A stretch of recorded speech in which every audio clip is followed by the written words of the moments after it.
Some ideas don't just start a business, they spark hope.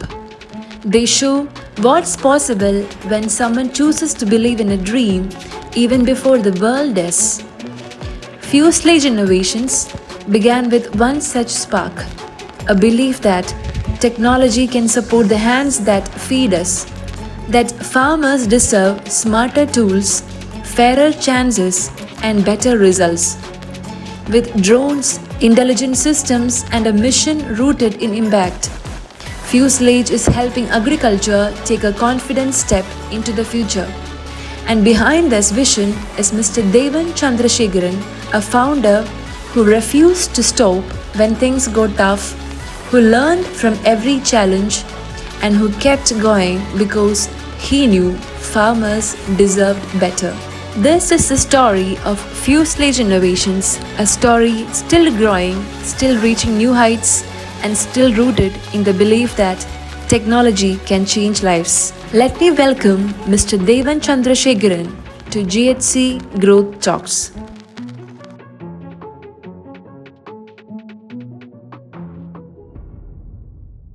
Hello everyone, welcome to GHC growth talks. ഇന്ന് എനിക്ക് വളരെ ഇഷ്ടപ്പെടുന്ന അല്ലെങ്കിൽ ഞാൻ വളരെ ആഗ്രഹിക്കുന്ന ഒരു ഫൗണ്ടറാണ് കൂടെയുള്ളത്. ദേവൻ ചന്ദ്രശേഖരനാണ്, ഫ്യൂസലേജ് ഇന്നോവേഷൻ്റെ ഫൗണ്ടറാണ്. ദേവികയുണ്ട്. Unfortunately she's in Canada. ഇതിന് എക്സ്പാൻഷനായിട്ട് ആൾ മൂവ് ചെയ്തേക്കാണ്. ഒരു ചെറിയൊരു ഇൻട്രൊഡക്ഷൻ മാത്രം പറയാം. എന്നെ സ്റ്റാർട്ടപ്സിലേക്ക് GHC ഗ്രോത്ത് ലാബ് നമുക്കൊരു ഇൻട്രൊഡക്ഷൻ തന്ന് സ്റ്റാർട്ടപ്പ് എക്കോസിസ്റ്റത്തിലേക്ക് ആക്സിഡൻ്റലി നമ്മൾ വരാൻ കാരണം ആയ ഒരാളും കൂടിയാണ് ദേവൻ. അഗ്രിടെക്കിൽ സ്റ്റാർട്ട് ചെയ്ത് ഇപ്പോൾ ഡീപ് ടെക്കിൽ സെഗ്മെൻറ്റിൽ സ്ട്രോങ് ആയിട്ട് 4-5 വർഷം കൊണ്ട് കേരളത്തിലും ഇന്ത്യക്ക് പുറത്തും UK-യിലും കാനഡയിലും പ്രസൻസ് ഉള്ള ഒരു വളരെ എന്താ പറയുക മാതൃകയായിട്ടുള്ളൊരു ഫൗണ്ടറാണ് ദേവനും ദേവികയും ഫ്യൂച്ചർ ഇന്നോവേഷൻസ് എന്ന കമ്പനി. നമുക്ക് അവരുടെ സ്റ്റോറീസിലേക്ക് പോവാം. കുറച്ച് ക്വസ്റ്റ്യൻസും കാര്യങ്ങളായിട്ട് നമുക്ക് മൂവ് ഓൺ ചെയ്യാം.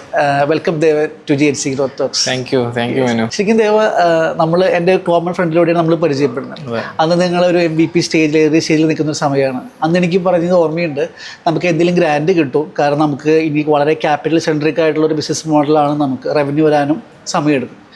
ഇനീഷ്യലി ഈ ബിസിനസ് സ്റ്റാർട്ട് ചെയ്യാനുള്ള ക്യാപിറ്റൽ എങ്ങനെയാണ് നിങ്ങൾ കണ്ടെത്തിയത്? അതിൻ്റെ കുറച്ച് കാര്യങ്ങളൊന്ന് പറയാമോ?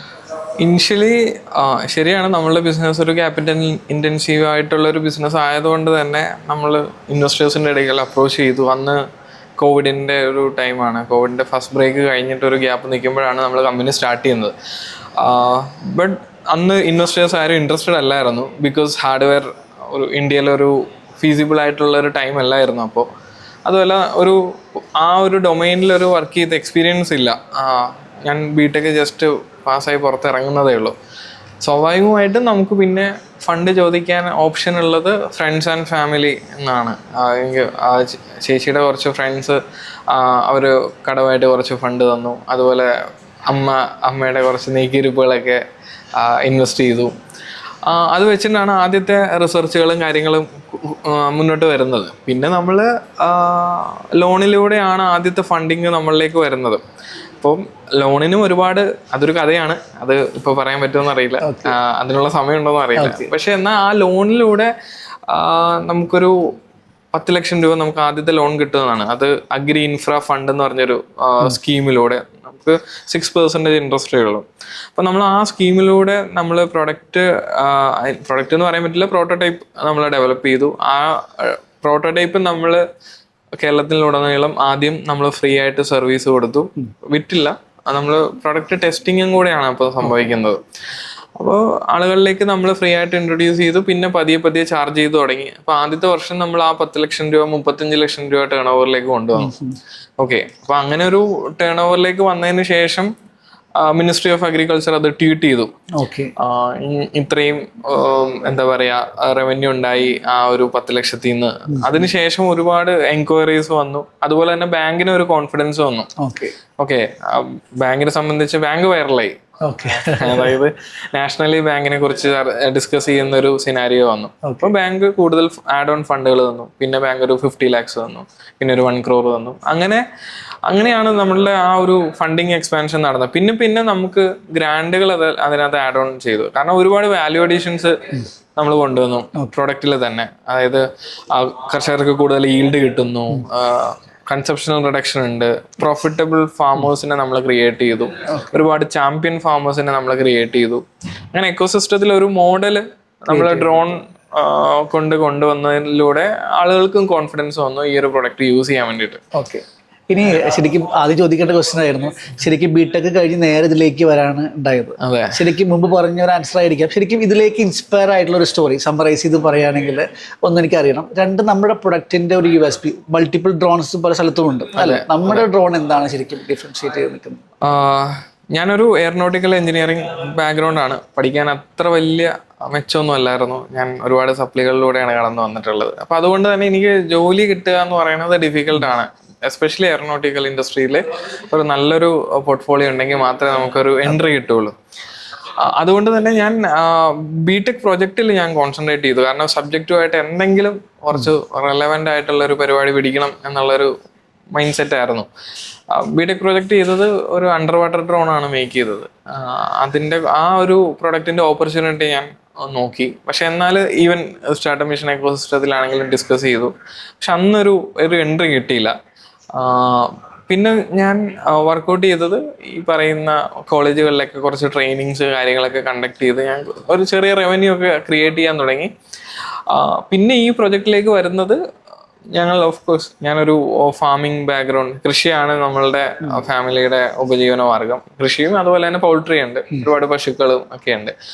അപ്പോൾ നമുക്ക് അന്ന് വന്ന ഒരു ചലഞ്ച് എന്ന് പറയുന്നത്, ഇപ്പോൾ നമുക്ക് എല്ലാവർക്കും അറിയാം 2017-18 ഫ്ലഡിന് ശേഷം നമ്മളുടെ കൃഷിയിലുണ്ടായിരുന്ന പ്രശ്നങ്ങൾ സോൾവ് ചെയ്യാൻ കർഷകർ ബുദ്ധിമുട്ടുന്ന ഒരു സിറ്റുവേഷൻ ആയിരുന്നു. കാരണം മേൽമണ്ണ് ഒലിച്ചുപോയി, കൂടുതൽ ഈൽഡ് കിട്ടുന്നില്ല, മണ്ണിന്റെ ക്യാരക്ടറിസ്റ്റിക്സ് എല്ലാം മാറി.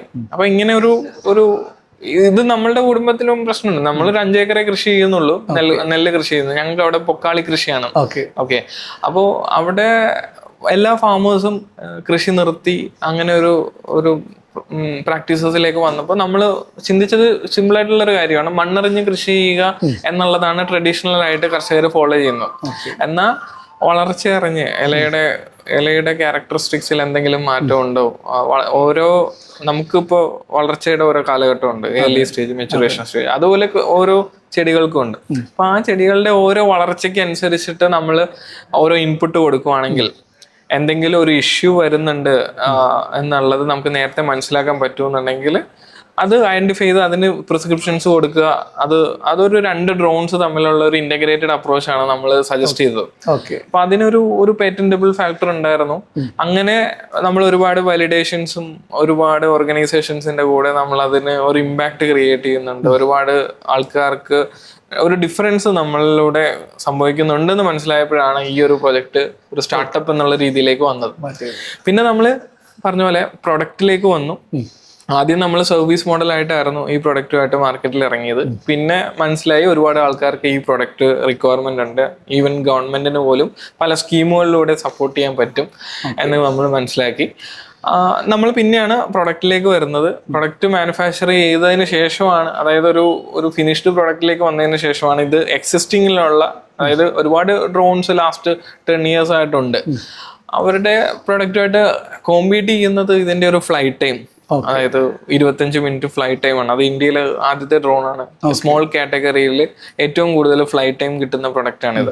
രണ്ടാമത്തെ ഒരു പോയിന്റ് എന്ന് പറഞ്ഞാൽ ഡാറ്റ ബേസ്ഡ് സ്പ്രേയിങ്. അതായത് ഞാൻ പറഞ്ഞത് 2 ഡ്രോൺസിന്റെ ഒരു സംയോജിത പ്രവർത്തനം. അതായത് നിരീക്ഷ് എന്ന് പറഞ്ഞ ഡ്രോണിൽ കൂടെ നമ്മൾ ഡാറ്റ എടുക്കുകയും ആ ഡാറ്റയ്ക്ക് അനുസൃതമായിട്ട്, അതായത് എന്താണ് ഇഷ്യൂ എന്ന് മനസ്സിലാക്കുന്നുണ്ട്.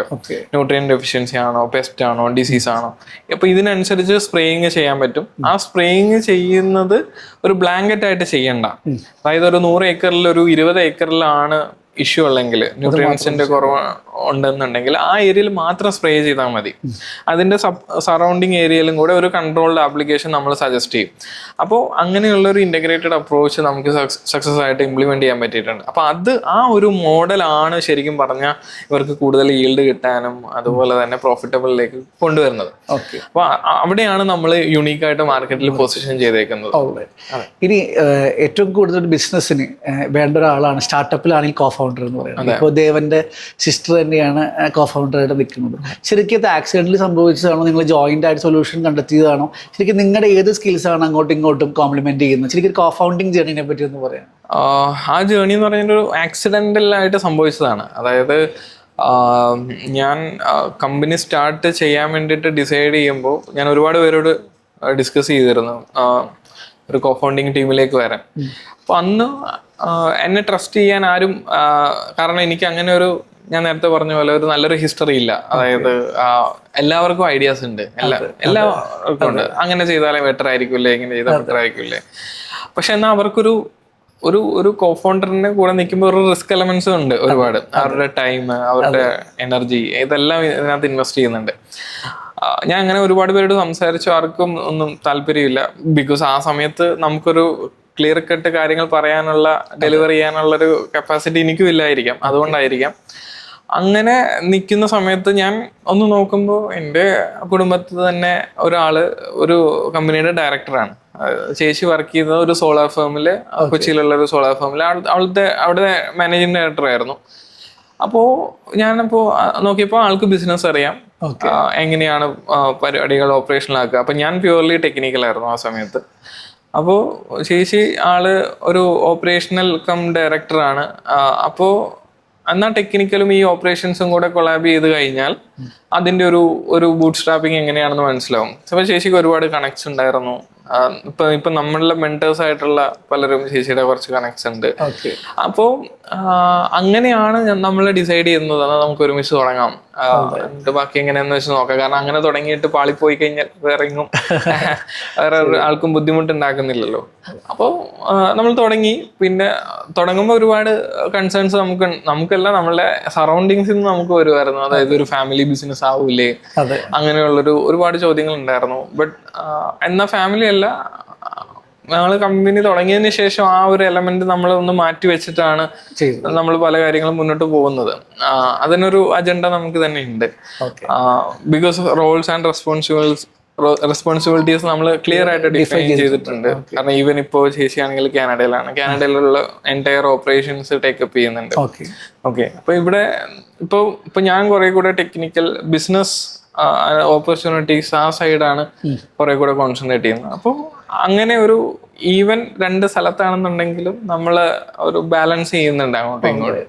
ശരിക്കും ഒരു 3 വർഷം മുമ്പാന്ന് തോന്നുന്നു ഹിറ്റാച്ചിയുടെ ഒരു ഗ്രാൻഡ് കിട്ടിയത് ഞാൻ ഓർമ്മയുണ്ട്. കാരണം അന്നാണ് ഞാൻ അറിയുന്നത് ഇത്രയും പിച്ചിങ് കോമ്പറ്റീഷനൊക്കെ പോകുമ്പോൾ ഇത്രയും ഫണ്ട് കിട്ടും. കാരണം അതൊക്കെ ശരിക്കും ഇനീഷ്യലി ഒരു ക്യാപിറ്റൽ നോക്കുന്ന ഒരാൾക്ക് വലിയൊരു ബ്ലെസ്സിംഗ് ആണ് അല്ലെ? ശരിക്കും ഒന്ന് നിങ്ങൾ എന്തൊക്കെ അങ്ങനത്തെ പിച്ചിങ് കോമ്പറ്റീഷൻസിൽ പോയി ഇക്വിറ്റി കൊടുക്കാതെ ഗ്രാൻഡുകൾ അവൈൽ ചെയ്യാൻ പറ്റിയിട്ടുണ്ട് ഒന്ന് പറയാമോ? ഇക്വിറ്റി കൊടുക്കാണ്ട് എൻ്റെ ഒരു എന്താ പറയുക തോട്ട് പ്രോസസ്സാണ്. അതായത് ഇക്വിറ്റി ആണ് നമ്മളുടെ ഒരു മേജർ അസറ്റ്. ഒരു കമ്പനി ഒരുപാട് കാര്യങ്ങളുണ്ട്, ഒരു ടീമുണ്ട്, അതുപോലെ തന്നെ നമ്മളുടെ ഇൻവെന്ററി, അങ്ങനെ ഒരുപാട് കാര്യങ്ങളുണ്ട്, നമ്മളുടെ പ്രൊഡക്റ്റ്. പക്ഷെ എന്നിരുന്നാൽ തന്നെ ഒരു കമ്പനി മുന്നോട്ട് പോകുമ്പോൾ നമ്മളുടെ ഒരു കപ്പാസിറ്റി കൂടെയാണ് നമ്മൾ എത്ര ഇക്വിറ്റി ഹോൾഡ് ചെയ്യുന്നു എന്നുള്ളതിൻ്റെ ഒരു അടിസ്ഥാനം. നമ്മൾ സ്റ്റാർട്ട് ചെയ്തു ഈ പറയുന്ന ലോണെല്ലാം അവൈൽ ചെയ്ത് തുടങ്ങിയപ്പോഴാണ് ഈ ഗ്രാൻഡുകളെ കുറിച്ചൊക്കെ കേൾക്കുന്നത്. കേരള സ്റ്റാർട്ടപ്പ് മിഷന്റെ ഗ്രാൻഡുകൾ, ഐഡിയ തൊട്ട് പ്രൊഡക്റ്റ് വരെയുള്ള ഡെവലപ്മെന്റ് ഗ്രാൻഡുകളുണ്ട്. ഇപ്പൊ ഹിറ്റാച്ചിയിലേക്ക് വരുന്നത്, ഇപ്പൊ ഞങ്ങൾക്ക് ആദ്യത്തെ ഗ്രാൻഡ് കിട്ടുന്നത് TCS എന്നാണ്. ഓക്കെ, TCSന്റെ ഡിജിറ്റൽ ഇമ്പാക്ട് സ്ക്വയർ എന്ന് പറഞ്ഞൊരു ഇനിഷ്യേറ്റീവ് ഉണ്ട് നാസിക്കില്. അപ്പൊ അവരുടെ ഒരു 2 lakh ആണ് ആദ്യത്തെ ഒരു ഗ്രാൻഡ്. അതൊരു 4 മാസത്തെ ഒരു ജേർണി ആയിരുന്നു. അത് കിട്ടാൻ വേണ്ടിയിട്ട് അതൊരു ചെറിയ എമൗണ്ട് ആണ്. പക്ഷെ എന്നിരുന്നാലും അതിനകത്ത് ഒരുപാട് ലേണിങ്സ് ഉണ്ട്. ഒരു ഐഡിയ അത് പ്രൊഡക്റ്റിലേക്ക് പോകുമ്പോൾ അവർ ഒരുപാട് ചലഞ്ചസ് എവിടെ നിന്നൊക്കെ വരാം, ഇങ്ങനെയൊക്കെ ഉള്ളൊരു ബ്രെയിൻ സ്റ്റോമിങ് അവിടെ നടക്കുന്നുണ്ട്. അപ്പൊ ആ ഒരു പ്രോസസ്സിൽ കൂടെ പോയി. അതായിരുന്നു നമ്മുടെ ആദ്യത്തെ ഗ്രാൻഡ്. അതിനുശേഷം UNDPയുടെ ഒരു ആക്സിലറേഷൻ പ്രോഗ്രാമിന്റെ പാർട്ടായിട്ട് നമ്മളൊരു ട്രൈബൽ ഏരിയ ഐഡന്റിഫൈ ചെയ്ത് അവിടെ ഒരു പ്രൊജക്ട് ചെയ്യുന്നുണ്ട്. ആ പ്രൊജക്ട് ഇപ്പോഴും കണ്ടിന്യൂ ചെയ്യുന്നുണ്ട്. പക്ഷെ ആ ഇനിഷ്യലി നമുക്കൊരു 7 lakhs rupees ആണ് നമുക്ക് കിട്ടിയിട്ടുള്ളത്. അപ്പൊ അതും നമ്മൾ പ്രൊഡക്റ്റിലും അതുപോലെ ഇംപ്ലിമെന്റേഷൻ ലെവലിലും നമ്മളത് പെനിട്രേറ്റ് ചെയ്തു. അതിനുശേഷമാണ് ഇതുപോലെ നിധി പ്രയാസ്, DSTയുടെ, പിന്നെ സ്റ്റാർട്ടപ്പ് ഇന്ത്യയുടെ സീഡ് ഫണ്ട് സ്കീം. അപ്പോൾ ഇത് നമ്മൾ എക്സ്പ്ലോർ ചെയ്തുകൊണ്ടിരിക്കുന്ന സമയത്താണ് ഈ ഹിറ്റാച്ചിയും കൂടെ നമുക്ക് കിട്ടുന്നത്. അപ്പോൾ ഹിറ്റാച്ചി നമുക്കൊരു 30 lakhs ഉണ്ടായിരുന്നു. അപ്പോൾ അത് കൂടുതലും അതാണ് ഏറ്റവും പ്രൊഡക്റ്റിൽ നമുക്ക് ഇൻവെസ്റ്റ് ചെയ്യാൻ പറ്റിയത്. അതായത് ഒരു ഫിനിഷ്ഡ് പ്രൊഡക്റ്റിലേക്ക് നമുക്ക് നമ്മൾ ഡെവലപ്പ് ചെയ്തുകൊണ്ടിരിക്കുന്ന സമയത്താണ് ആ ഒരു ഫണ്ടിങ് സപ്പോർട്ട് കൂടെ കിട്ടുന്നത്.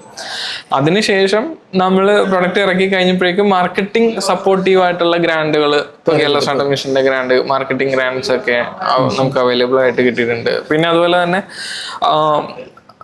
ഒരുപാട് NGOs, അതുപോലെ തന്നെ സെൽക്കോ ഫൗണ്ടേഷൻ, ബുദ്ധ ഫെലോഷിപ്പ്, ഇങ്ങനെയുള്ള ഇവരുടെ ഓരോ പ്രോഗ്രാം സപ്പോർട്ടുകൾ നമുക്ക് കിട്ടി. അപ്പൊ അത് കൈൻഡ് ഓഫ് സപ്പോർട്ട് എന്ന് പറയുന്ന ഒരു വാലിഡേഷൻ ആണ്. ഓക്കെ, നമ്മൾ മുന്നോട്ട് പോകുമ്പോൾ ഒരു സ്റ്റെപ്പാണ് അത്. ഓക്കെ, അപ്പോൾ അത് അടിസ്ഥാനപരമായിട്ട് അത് നമ്മളുടെ ഡെവലപ്മെന്റ്സിനെ സപ്പോർട്ട് ചെയ്യാൻ വേണ്ടിയിട്ട് ഹെൽപ്പ് ആയിട്ടുണ്ട്. ഓക്കെ, ശരിക്കും KCM വേൾഡിൽ തന്നെ വൺ ഓഫ് ദ ലീഡിങ് ഇൻക്യുബേറ്റേഴ്സിൽ ഒരാളാണ്. KCM ഒരുപാട് പേര് ഹെൽപ്പ് ചെയ്തിട്ടുണ്ട്. നിങ്ങളുടെ ഒരു സ്റ്റാർട്ടപ്പ് ലൈഫ് ജേർണിയിൽ KCMന്റെ ഒരു സപ്പോർട്ട്, ഫണ്ട് മാത്രമല്ല ഗൈഡൻസ്, ഫെസിലിറ്റീസ്, അതിനൊക്കെ എങ്ങനെയാണ് KCMനെ? സ്റ്റാർട്ടപ്പ് മിഷൻ നമുക്ക് ഹെൽപ്പായിട്ടുള്ളത് ഗ്രാൻഡ് മാത്രമല്ല, ഒരു വാലിഡേഷനും കൂടിയാണ്. ഒരു നോഡൽ ഏജൻസി എന്ന് പറയുമ്പോൾ ഒരു ഈവൻ ഗവൺമെൻറ് ആണെങ്കിൽ, non government, private entities, even business opportunities, ഇവരെ ഒന്ന് സജസ്റ്റ് ചെയ്യുക. കാരണം ഒരു വെർബലി ആണെന്നുണ്ടെങ്കിൽ ആ ഒരു സപ്പോർട്ട് സ്റ്റാർട്ടപ്പ് മിഷൻ്റെ സൈഡിൽ നിന്ന് വരുമ്പോൾ അതിനൊരു വാല്യൂ ഉണ്ട്. അപ്പോൾ അതിൻ്റെ ഒരു ബേസാണ്. ഇപ്പോൾ ബിഗ് ഡെമോ ഡേ എന്ന് പറഞ്ഞൊരു പ്രോഗ്രാം 2023 നടക്കുമ്പോഴാണ് ഞങ്ങൾ നമ്മളുടെ പിഷ്ടെക്ക് പ്രസന്റ് ചെയ്യുന്ന സമയത്താണ് നമുക്കൊരു കനേഡിയൻ ഓപ്പർച്യൂണിറ്റി കിട്ടുന്നത്. കാനഡയിൽ നിന്നുള്ള ഡെലിഗേറ്റ്സ് അവർ അറ്റൻഡ് ചെയ്യുന്നുണ്ടായിരുന്നു. അവർ പിന്നെ നമ്മളെ സ്റ്റാർട്ടപ്പ് വിസ പ്രോഗ്രാമിൽ കൂടെ നമ്മളെ സെലക്ട് ചെയ്ത് നമുക്ക് ഓപ്പർച്യൂണിറ്റി കിട്ടുന്നത്. പിന്നെ കേരള ഇന്നോവേഷൻ വീക്ക് എന്ന് പറഞ്ഞൊരു പ്രോഗ്രാം നടന്നിട്ടുണ്ടായിരുന്നു സ്റ്റാർട്ടപ്പ് മിഷനിൽ. അപ്പോൾ അതിൽ അന്നത്തെ ഒരു ഡീൽ മേക്കർ UK നിന്ന് വന്നത് അനുഭവ് ജെയിൻ എന്നാണ് പേര്. ആള് ഗ്ലോബൽ എന്റർപ്രണർഷിപ്പ് പ്രോഗ്രാം എന്നൊരു പ്രോഗ്രാമിനെ കുറിച്ചൊരു ക്ലാസ് എടുത്തു. നമ്മൾ ആ പ്രോഗ്രാമിലൂടെ അപ്ലൈ ചെയ്തിട്ടാണ് UK ഒരു മാർക്കറ്റ് എൻട്രി നമുക്ക് കിട്ടുന്നത്. അപ്പം ഇങ്ങനെയുള്ള എക്കോസിസ്റ്റം കണക്റ്റുകളും കൊളാബറേഷൻസുകളും അതുപോലെ തന്നെ ഒരു സ്റ്റാർട്ടപ്പിനെ ഒരു ഐഡിയ ലെവലിൽ നിന്ന് മാർക്കറ്റ് ലെവലിലേക്ക് കൊണ്ടുവരാനുള്ള ഒരു കീ ഡയറക്ഷൻസ് ഇപ്പം നമ്മളുടെ ആക്ടിവിറ്റീസ് ചെയ്യുക. പക്ഷേ സ്റ്റാർട്ടപ്പ് മിഷൻ അവരുടേതായ ഒരു കാറ്റലിസ്റ്റ് ആണ്. ഓക്കെ, ഞാൻ തന്നെ ഡ്രോൺസ് മേക്ക് ചെയ്യുന്നു, ഞാൻ തന്നെ ഫീൽഡിൽ പോകുന്നു, സർവീസിൽ നിന്നുള്ള ഇൻകം കണ്ടെത്തുന്നു. ഇതായിരുന്നു ഫസ്റ്റ് ടൈം. ആദ്യത്തെ ഒരു 1 year ജേർണി അങ്ങനെയാണ്. കാരണം എനിക്ക് ആസ് ആൻ ഇൻവെൻഡർ എനിക്ക് എൻ്റെ പ്രൊഡക്റ്റ് കൂടുതൽ മനസ്സിലാവണം, അത് എങ്ങനെയാണ് വർക്ക് ചെയ്യുക എന്നുള്ളത്. പിന്നെ ഗ്രാജുവലി ആണ് അതൊരു സസ്റ്റൈനബിൾ ജേർണി ആയിരുന്നു. അത് എങ്ങനെയെങ്കിലും നമ്മളെ ഒന്ന് സ്റ്റേബിളായിട്ട് നിർത്താൻ പറ്റുക, അതിൽ നിന്നൊരു റവന്യൂ ക്രിയേറ്റ് ചെയ്യുക എന്നുള്ളതാണ്. അതിന് കുറച്ച് വാല്യൂ അഡീഷൻസ് നമ്മൾ കണ്ടെത്തി. ആദ്യം നമ്മൾ ഇനിഷ്യലി ഫ്രീ ഓഫ് കോസ്റ്റിൽ ഒരു പർട്ടിക്കുലർ ടൈം, ഒരു 2 monthോളം നമ്മൾ ഫ്രീ ഓഫ് കോസ്റ്റിൽ ആളുകളിലേക്ക് ഇൻട്രൊഡ്യൂസ് ചെയ്തു. പതിയെ പെയ്ഡ് ആക്കി. പതിയെന്ന് പറഞ്ഞാൽ അവർക്കും ബുദ്ധിമുട്ടുണ്ടാവരുതല്ലോ, അവർക്ക് ഇതിൻ്റെ ഇമ്പാക്റ്റ് മനസ്സിലാക്കുകയും വേണം. അപ്പോൾ ഗ്രാജുവലി ആണ് നമ്മൾ ഇതിൻ്റെ ഒരു റവന്യൂ അവരിലേക്ക് പ്രൊജക്റ്റ് ചെയ്തത്. അങ്ങനെയാണ് നമ്മൾ ഫസ്റ്റ് ലെവൽ ഒന്ന് കടന്നു പോയത്.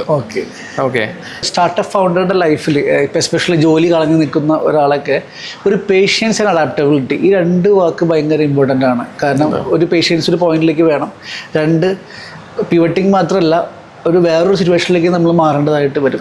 ഈ ഒരു ടൈമിനോളജിനെ എങ്ങനെയാണ് ദേവൻ കാണുന്നത്? ദേവൻ്റെ ഒരു തോട്ടം എന്താണ് ശരിക്കും? ഒരു സ്റ്റാർട്ടപ്പ് ഫൗണ്ടറിനെ ഏറ്റവും വേണ്ടത് ശരിയാണ് ഈ പറഞ്ഞ പേഷ്യൻസ്. അങ്ങനെ ഒരുപാട് എക്സ്പീരിയൻസിലൂടെയാണ് അയാൾ കടന്നു പോവുക. ഒരുപാട് ലേണിങ്സ് ഉണ്ട്. ഇപ്പം നമ്മൾ തമ്മിൽ പരിചയപ്പെട്ടായാലും നമുക്കും അങ്ങോട്ടും ഇങ്ങോട്ടും ഒരുപാട് ലേണിങ്സ് ഷെയർ ചെയ്യാനുണ്ടായിരുന്നു. പക്ഷെ അതൊന്നും ഒരു പർട്ടിക്കുലർ സ്ഥലത്ത് പോയി കിട്ടുന്നതല്ല. ഓക്കെ, അത് ചില ആൾക്കാർക്ക് മാത്രമാണ്. പക്ഷെ അത് എല്ലാ ആൾക്കാർക്കും ആ ഒരു എക്സ്പീരിയൻസിലേക്ക് വരാൻ സാധിക്കുന്ന ഒരു കാര്യമല്ല. നമുക്ക് ഒരുപാട് മൂഡ് സ്വിങ്ങുകൾ ഉണ്ടാകും, ഒരുപാട് പ്രശ്നങ്ങളിലൂടെ നമ്മൾ കടന്നു പോകും. അപ്പം അവർ മുന്നോട്ട് പോകുമ്പോൾ മനസ്സിലാക്കേണ്ടതെന്ന് പറഞ്ഞു കഴിഞ്ഞാൽ ഇതിനൊരു പോസിറ്റീവ് ആസ്പെക്റ്റോട് കാണുക എന്നുള്ളതാണ്. കാരണം മാക്സിമം ഓപ്പർച്യൂണിറ്റീസ് എക്സ്പ്ലോർ ചെയ്യുക. ഇപ്പോൾ ഡൊമെയിൻ ഇപ്പോൾ ഞങ്ങൾ ആദ്യം അഗ്രിടെക് ആയിരുന്നു. അഗ്രിടെക്കിൽ എന്ന് പറഞ്ഞാൽ ഡ്രോൺസ് ഇൻ അഗ്രികൾച്ചർ എന്നൊരു സിറ്റുവേഷൻ ആയിരുന്നു. ഇപ്പോൾ ഞാൻ ഏറ്റവും കൂടുതൽ ഫേസ് ചെയ്തൊരു ക്വസ്റ്റ്യനാണ് എക്കോസിസ്റ്റത്തിൽ നിന്ന്. നിങ്ങൾ അഗ്രിയിൽ സ്റ്റാർട്ട് ചെയ്തു, അടുത്തൊരു ഡൊമൈനിലേക്ക്, ഡിഫൻസിൻ്റെ ഡൊമൈനിലേക്ക് കയറി, ട്രെയിനിങ്ങിൻ്റെ ഡൊമൈനിലേക്ക് കയറി. അപ്പം ഇതൊരു എന്താ പറയുക, ഒരു ഡീവിയേഷൻ സംഭവിക്കുന്നില്ലേ എന്നുള്ളതാണ്. ബട്ട് ഞങ്ങൾ നോക്കുമ്പോൾ ടു ദി കോർ എന്താണ്, നമ്മൾ ഡ്രോൺ ആണ്, ടെക്നോളജിയാണ്. ഓക്കെ, അതിൻ്റെ ഒരു വാല്യൂ അഡീഷൻസ് ആണ് നമ്മൾ എക്സ്പ്ലോർ ചെയ്യുന്നത്. സോ അങ്ങനെ ഒരു ഡൊമെയിൻ ചേഞ്ചിൻ്റെ ഒരു ആവശ്യം ശരിക്കും പറഞ്ഞാൽ ഇല്ല. ഈ പറയുന്ന ഒരു ഡൊമെയിൻ, ഇപ്പം ഡ്രോൺ എന്ന് പറയുന്ന ഡൊമെയിനിൽ നിന്ന് വേറൊരു ഡൊമെയിനിലേക്ക് പോയി കഴിഞ്ഞാൽ നമുക്ക് ചിലപ്പോൾ സ്റ്റെബിലിറ്റി ഉണ്ടാവണമെന്നില്ല, ചിലപ്പോൾ പാളിപ്പോവാം. പക്ഷെ എന്നാൽ ഡ്രോൺ എന്ന് പറയുന്ന ഡൊമെയിനിൽ നിന്നുകൊണ്ട് തന്നെ ഞങ്ങൾ വാല്യൂ അഡീഷൻസ് ആണ് നമ്മൾ നോക്കുന്നത്. ഓക്കെ, സോ ഒരു അഡാപ്റ്റബിലിറ്റി ആവശ്യമാണ്. പക്ഷേ ഓപ്പർച്യൂണിറ്റി ഉണ്ടെങ്കിൽ അത് എക്സ്പ്ലോർ ചെയ്യുക എന്നുള്ളതാണ്. ഇപ്പം ഞങ്ങൾ ഡിഫൻസിൻ്റെ പ്രൊജക്റ്റുകൾ ഞങ്ങൾക്ക് കൂടുതലും വന്നിട്ടുള്ളത് ഇൻഡസ്ട്രിയിൽ 10-20 വർഷത്തോളം അവർ ഫേസ് ചെയ്യുന്ന ഡിഫൻസ് പീപ്പിൾ ഫേസ് ചെയ്യുന്ന പ്രോബ്ലംസിനാണ് നമ്മൾ സൊല്യൂഷൻസ് ക്രിയേറ്റ് ചെയ്യുന്നത്. അങ്ങനെ ഒരു പ്രോബ്ലം നമ്മളിലേക്ക് വരുമ്പോൾ ഞങ്ങൾ മേ ബി ഒരു ഒറ്റ ബുദ്ധി എന്ന് പറയാം, നമ്മൾ പെട്ടെന്ന് തന്നെ റെസ്പോണ്ട് ചെയ്യുന്നത് നമുക്ക് ചെയ്യാം എന്നുള്ളതാണ്. ഓക്കെ, അതിൻ്റെ വരുമരായികളെ കുറിച്ചൊന്നും ചിലപ്പോൾ ആലോചിച്ചൊന്നും വരത്തില്ല. നമുക്ക് ചെയ്യാം. നമുക്കൊരു ടീമുണ്ട്, നല്ലൊരു ടീമുണ്ട്, R&D ടീമുണ്ട്. അവർക്ക് നല്ലൊരു കപ്പാസിറ്റി നമ്മൾ മനസ്സിലാക്കുന്നുണ്ട്. നമുക്ക് അറിയാം ഇത് ഇവർക്ക് ചെയ്യാൻ പറ്റുമായിരിക്കാം, പക്ഷെ എന്നാൽ അതെങ്ങനെയെന്നുള്ളത് അറിയില്ല. പക്ഷെ അവർ ഏതെങ്കിലും ഒരു പാത്തെടുത്ത് അത് വർക്കൗട്ട് ചെയ്ത് ഒരു സൊല്യൂഷൻ കൊണ്ടുവരും. അങ്ങനെ നമ്മൾ സ്റ്റക്കായി നിന്ന പല പ്രൊജക്റ്റുകളും ടേക്കപ്പ് ചെയ്യാൻ പറ്റിയിട്ടുണ്ട്. അതൊക്കെ ആ ഒരു ഓപ്പർച്യൂണിറ്റി നമുക്ക് പിന്നെയും കിട്ടില്ല. അപ്പൊ അതുകൊണ്ടാണ് നമ്മൾ പലതും ടേക്കപ്പ് ചെയ്ത് മുന്നോട്ട് പോകാൻ വേണ്ടിയിട്ട് ശ്രമിക്കുന്നത്. അതെ. അപ്പോൾ thank you so much Devan for the podcast and time. അപ്പോൾ ഫ്യൂച്ചറേജിന് ഒരു ഗ്ലോബൽ ബ്രാൻഡായിട്ട് മാറിക്കൊണ്ടിരിക്കുകയാണ്. എല്ലാവിധ ബെസ്റ്റ് വിഷസും from GHC growth lab. Thank you once again.